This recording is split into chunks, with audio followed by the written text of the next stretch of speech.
ரெண்டு பழம் ஒரு பழம் 5 ரூபாய், 2 பழம் 10 ரூபாய். தெரியும். ஒரு பழம் 5 ரூபா, 2 பழம் 10 ரூபா, 3 பழம் 15 ரூபா, 2 பழத்தை 8 ரூபாய்க்கு தருவீங்களா? வேற ஒருத்தி யாரோ பேசிக்கிட்டு. ஹலோ, என்னங்க நம்ம பையன் சீனுக்கு கீழே பேச்சு இல்லாம இருக்காங்க. பையன் கீழே ஊத்துறானா? ஆமாங்க. போல ஆட்டி கூட்டு போடி. சீக்கிரம் வாங்க. நான் வந்துறேன்.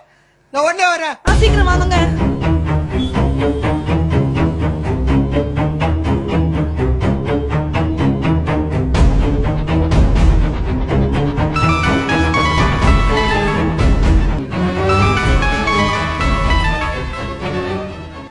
நல்லா இருக்கறாங்க. எங்க இது ஊண்டா? கட்டில்ல இருந்து கீழே ஊந்துட்டாங்க. குழந்தைக்கு ஒண்ணு ஆகலையா? இல்லங்க, குழந்தைக்கு ஒண்ணும் ஆகல. நல்லா இருக்கறாங்க. ஒண்ணு இல்லல்ல? இல்லங்க, ஒண்ணு இல்லல்ல. மூச்சு வந்துருச்சு இப்ப. நல்லா இருக்கறானா? நல்லா இருக்கறாங்க. நான் வீட்டுக்கு வரேன். வேணாங்க, வியாபாரத்தை முடிச்சிட்டு சாயங்காலமா வாங்க. என்ன எப்படி பார்க்க முடியும்? வியாபாரத்தை எப்படி கவனிக்க முடியும்? நாய்க்குல இருக்கா என்னன்னு தெரியல. இனிமே போய் பார்த்தாதான் தெரியும். சரி போய் பாருங்க. போ, என்ன ஆச்சா போய் பாக்குற கடிச்சா. சாயங்காலம் சீக்கிரம் வீட்டுக்கு வந்துருங்க.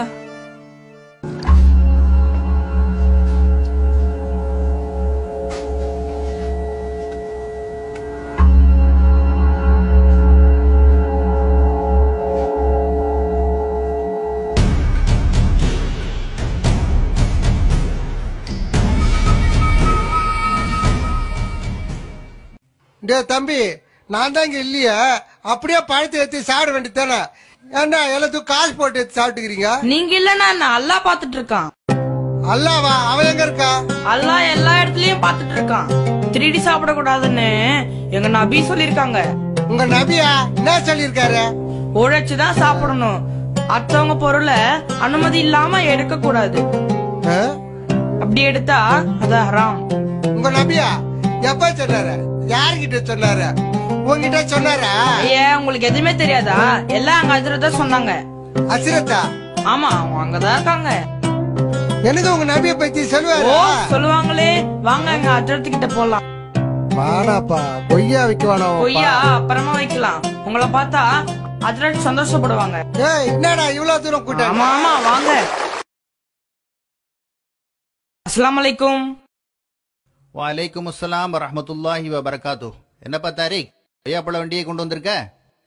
ஹஸரத், இந்த கொய்யாப்பழ அங்கிளுக்கு ரசூல்லா பத்தி தெரியணுமா, அதான் கையோடு கூட்டிட்டு வந்தேன். சரி ஹஸரத், அஸ்ஸலாமு அலைக்கும், நான் வரேன்.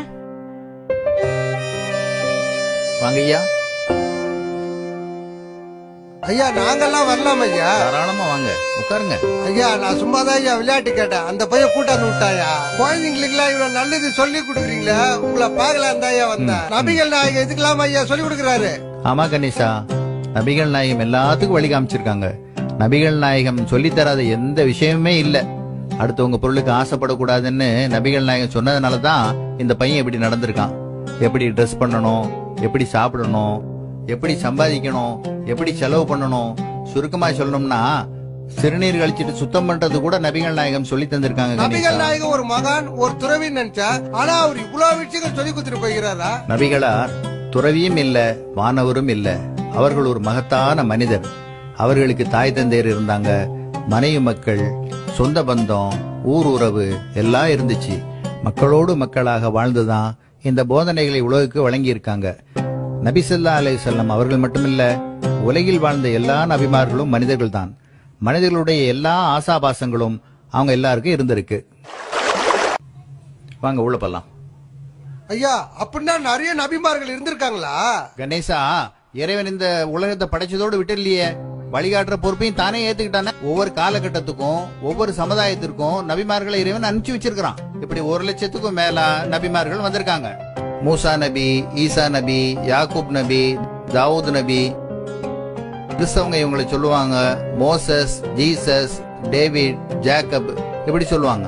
இந்த வரிசையில இறுதியா கடைசியா வந்தவங்க தான் நபிகள் நாயகம். ஐயா, தூதர்னு சொல்றீங்களா? அப்படின்னா முகமது நபி கடவுள் கிடையாது ஐயா? நபிகள் நாயகம் மனிதர்களிலே சிறந்த மனிதராக இருந்தாங்க. அவங்களே சொல்லியிருக்காங்க, கிறிஸ்தவர்கள் மரியமுடைய மகன் ஈசாவை கடவுளாக்கியது போல என்ன நீங்க கடவுளாக்கிறாதீங்க. ஐயா கேளுங்க. இடையில பேசுறதுக்காக மன்னித்துருங்க ஐயா. இஸ்லாமியத்தை ஆரம்பிச்சது முகமது நபிகள் தானே ஐயா? மனிதன் எப்போ தோன்றினானோ அப்ப இருந்து இஸ்லாம் இருக்கு. அப்படின்னா இஸ்லாமியத்தை ஆரம்பிச்ச முகமது நபிகள் இல்லையா ஐயா?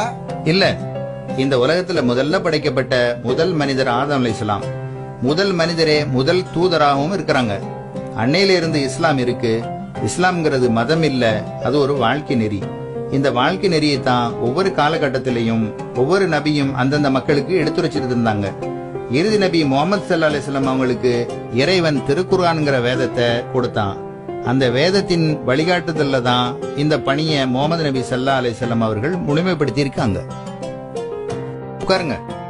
அப்படின்னா குர்ஆன்றது நபிகள் நாயகம் எழுதின புத்தகம் இல்லையா ஐயா? குர்ஆன் இறைவனால இறை தூதர் முகமது நபி ஸல்லல்லாஹு அலைஹி வஸல்லம் அவங்களுக்கு அருளப்பட்டது. குர்ஆன் அரபியர்களுக்கோ முஸ்லிம்களுக்கோ மட்டுமோ சொந்தமானதல்ல, உலக மக்கள் அனைவருக்கும் வழிகாட்டியா இருக்கு. நீங்க சொல்றதுலாம் புதுசு புதுசா இருக்கு. குர்ஆன்ல எங்களுக்கு கூட வழிகாட்டுதல் இருக்குதா ஐயா? ஓ, நிச்சயமா. குர்ஆன் உலக மக்கள் அனைவருக்கும் ஒரு நல்ல உபதேசம்னு குர்ஆனே தன்னை பத்தி சொல்லுது. அது மட்டும் இல்லாம குர்ஆனின் பல வசனங்கள் ஓ மனிதர்களே, ஓ மனிதர்களேன்னு திருக்குர்ஆன் சொல்லுகிறது. அது மட்டும் இல்லாம நபிகள் நாயகம் ஸல்லல்லாஹு அலைஹி வஸல்லம் அவங்க முஸ்லிம்களுக்கு மட்டும் நபியா வந்தவங்க இல்ல, உலகத்தில் உள்ள எல்லா மக்களுக்கும் நபியா வந்தவங்க. ஐயா சொன்னா தப்பா நினைக்க மாட்டீங்களா? ஏன் தப்பா நினைக்க போறேன்? நீங்க கேட்காம இருந்தாதான் தப்பா நினைப்பேன். அப்படின்னா நாங்களும் குர்ஆன் படிக்கலாமா? தாராளமா படிக்கலாம்.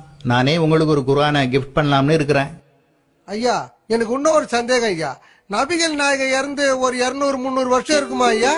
இல்ல, முகமது நபி ஸல்லல்லாஹு அலைஹி வஸல்லம் அவங்க கிபி 571ஆம் ஆண்டு அரேபியா நாட்டில குறைஷ் என்னும் குலத்தில அப்துல்லா ஆமினா என்ற தம்பதியருக்கு மகனாக பிறந்தாங்க. பிறக்கிறதுக்கு முந்தையே தந்தையை இழந்தாங்க. 6 வயதாகும் போது அன்னையை இழந்தாங்க. பாட்டனார் அப்துல் முத்தலிபின் பராமரிப்பிலே வளர்ந்தாங்க. அவர்கள் மரணித்த பிறகு